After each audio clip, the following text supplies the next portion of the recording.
Right, it is time for another interview. I met another lovely new band. They're called Heavy Broken Machines. I've been playing a track from them for a while, and yeah, really love speaking to them. And you're going to hear it now. So let's play a little bit of the band first, and then we'll go straight into the interview with my fellow David from the band. You're listening to Diamond Dave on Total Rock.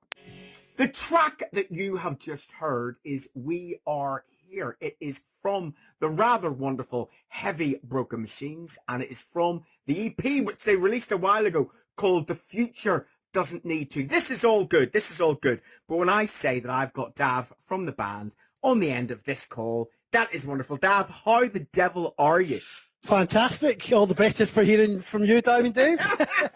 Mate, I have to tell you, it's wonderful to speak to you, and I've been really enjoying the band and what I've heard. But listen, my God, what strange times to be releasing first records and sort of all stuff like that. How are you getting on in these weird COVID times? It's a really weird one because these are unprecedented times, but without COVID, this actually wouldn't have happened because of all that time last year that we had, sort of kicking our heels, that we managed to actually remotely get together. Obviously, with the benefit of 21st century music software, be able to create, an EP like a lot of other bands have been doing. Obviously, our story's a little bit different. The guitarist is based in France. I'm based in England. The bassist and drummer based in Glasgow in Scotland. So it's a real sort of challenge to get. Isn't that weird, Dav? Is that I don't know how old you are. I'm not going to be rude enough to ask, right? No, but listen, it's really mad because that is something that would not have happened 10 years ago because it wouldn't have been possible. But now technology is here. Like we are now speaking at the moment on Skype. The way that music is not only made is totally different, but also the way it's consumed as well.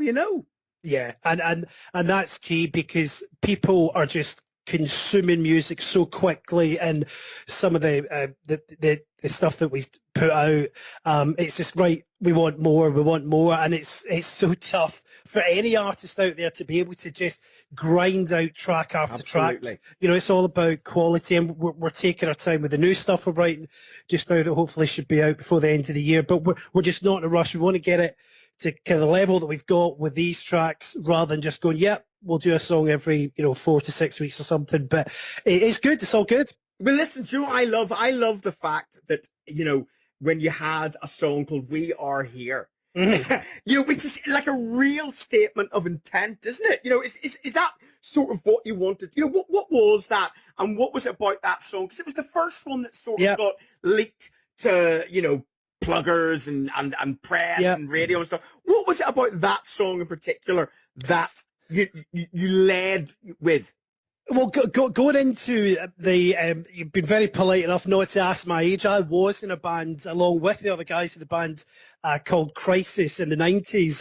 And we were doing the circuit. I think we played with Glass Onion, who became Travis, the same venue, King Tut's. I think we played a couple of weeks before Oasis got signed to King Tut's. So we were there, but I think the Evening Times in Glasgow is the best one I always remember. It's bound to be big in '93. So my point is that we're still talking about the stuff that we wrote about then. We're still talking about things like, globalization and environment and things like that. And it's really just talking about, we're back. We're still here talking about the same thing. The same thing, and things haven't changed. And Not really. With the pandemic, we're looking so much into true. Ourselves. Yeah. Listen, it's really hard because you've got like a wonderful sort of quite original sound.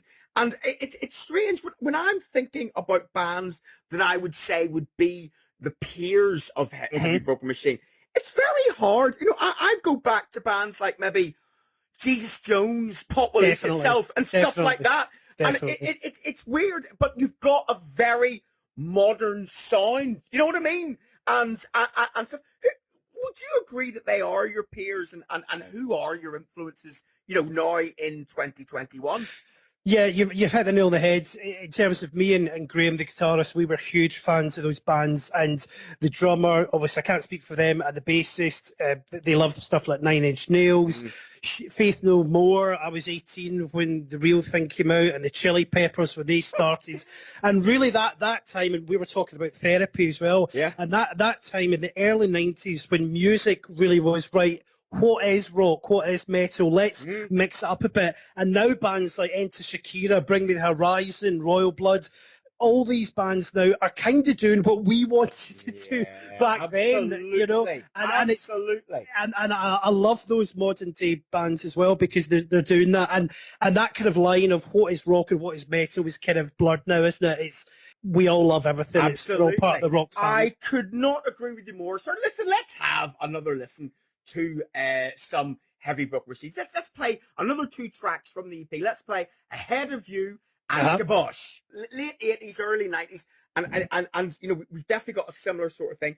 But listen, you know, we've got the idea that, you know, we know that there's people living in France, people up in Scotland, you know.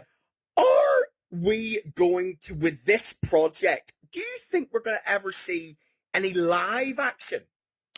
Yeah, so essentially the plan is that we have another EP coming out by the end of the year. There's a new single coming out, I would say, hopefully, fingers crossed, around late October, and that'll really then develop a live set for us. We're going to have about, at that point, probably 9 or 10 songs that we can go out next year.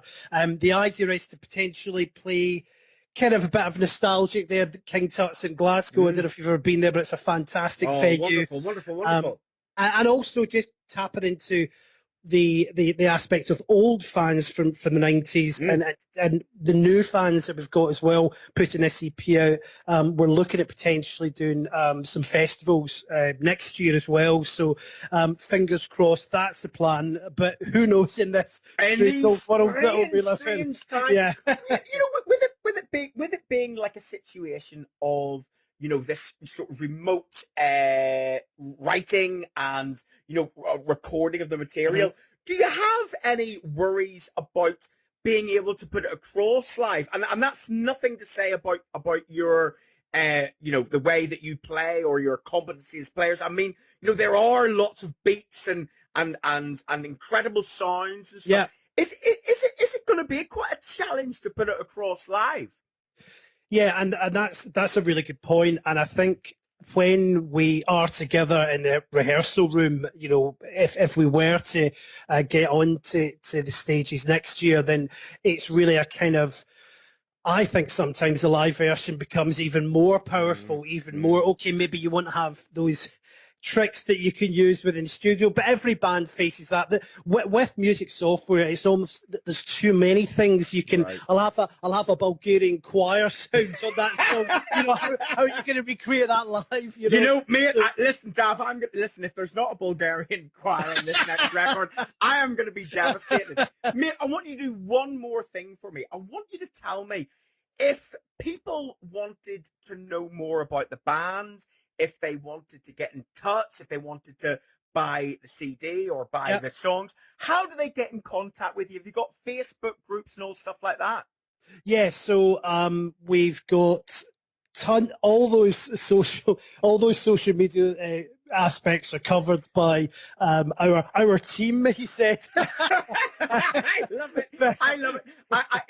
It's like me saying that, yes, I'm doing this interview with the help of my engineer, and the engineer is a miniature German Schnauzer who's sleeping in the bed sort of down there. So no, but of course, I mean, so you've got like people helping you out. Have you got like? Is that a good way for people to get in contact with you? Is it Facebook and Twitter and all that?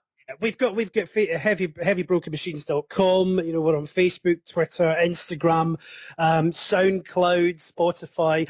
You know, today's music, it really is a minefield of different. You've got to be everywhere. One thing that's gone down really well, as we've done a couple of videos as well. You know, obviously not performance videos. That's something we plan to do hopefully with the next single, to get more of a visual aspect, as you said, because obviously people are just hearing us, or they're not obviously seeing us. So that's going to be something on our YouTube channel hopefully in the next couple of months as well. So it's moving along slowly, but you know, hopefully we're getting there. We're getting there, aren't we? Yeah. Because it's such mad times. Dav, listen, mate, thank you so much for taking the time to speak to us today. And listen, here is the track that I've been playing on the show so much. It is Heavy Broken Machines, and it is Disruption.